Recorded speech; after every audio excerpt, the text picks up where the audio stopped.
Today we're here to talk about coaching and the different styles that we have within the center. My name is Matt Kerzner, and I'm here with my colleague Natalie McVeigh. We're both directors in the Center for Individual and Organizational Performance and the Center for Family Business Excellence.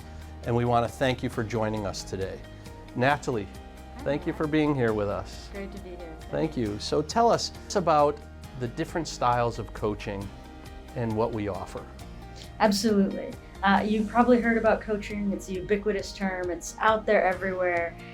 We are all certified credentialed coaches through the International Coach Federation. And we reach people at different levels for different reasons. We're going to talk about 4 styles today, and I'm really going to start about performance coaching. We've probably all encountered some challenges at our job. It could be that we're in the wrong role, it's the wrong fit, who knows what it is, but all of us want to succeed. And so one of the ways we can help is through a performance development program, a performance improvement program, where we show up, we help identify those gaps in our capacity and competency, and we help you understand what those gaps are. Now, it might end up that you perform in this one role amazingly by the end. It also may be that throughout this process, we realize that, those challenges you were facing really have to do with the role. It's asking you not to do what are in your strengths, your natural talents, the abilities that you have. And so you might end up going to a different role, but it's really about building this skill set that right now is not placed well. Matt, I know we talk about kind of the reverse of this equation a lot. You have the people who aren't doing as well as you want. Then you have these people who are doing amazingly, and they might be saying right now, I don't need a coach. What are your thoughts? We call this high potential coaching. This is identifying those in an organization that have potential to move up within the organization. Maybe they're ready now, maybe they're ready in 3 years, maybe they're ready in 5 years.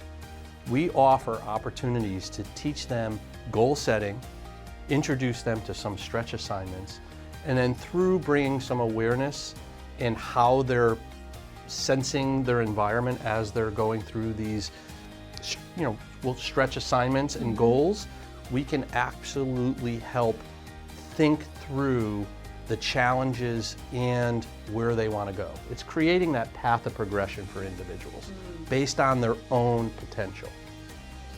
Right? So that's what we call the high potential. Along those lines, when we think about coaching, sometimes you come in the door for business reasons. So I'm coming because I'm having a performance issue or I'm doing so well. But when we do one thing well, we might let another part of our life not go as well. We call this human capacity coaching, whether it's entrepreneurship, if you're an entrepreneur, whether it's stewardship, whether like you're the next generation, an owner of a family, but something's just missing. And how coaching is different than therapy is it's really future focused. So right now I'm not where I want to be. Where do I want to go? And that's more than just what you're doing on the daily. It's about your values. It's about what's uniquely yours. It's about your passion. And then how do you let that flourish in the world today? What's needed? And we're seeing more and more with COVID that we're thinking about, yes, how do I develop myself?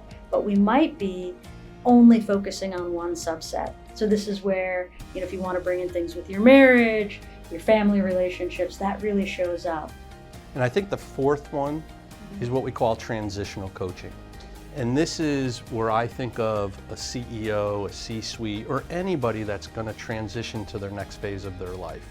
So I use an example, maybe going through a liquidity event where you're selling the business, or you're actually doing a succession plan for the next generation.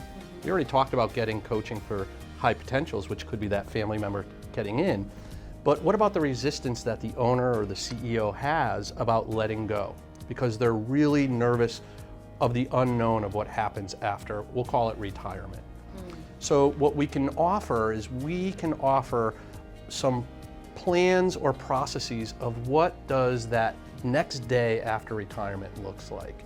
So we work through and brainstorm and explore, what does the calendar look like? What are the hobbies that are interesting? How do we help really fill that calendar up so there's no, what I call seller's remorse, or I retired, but what's next in my life? where we can actually put a plan together and explore with our clients on what does that next phase look like for them.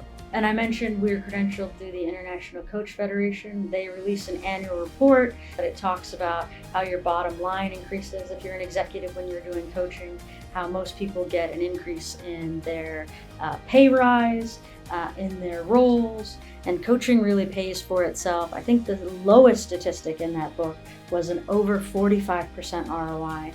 Many more are up to the 90%. If you're wondering if it's worth it, it really is. Well, we want to thank you for listening to our video, and we look forward to working with you in the future.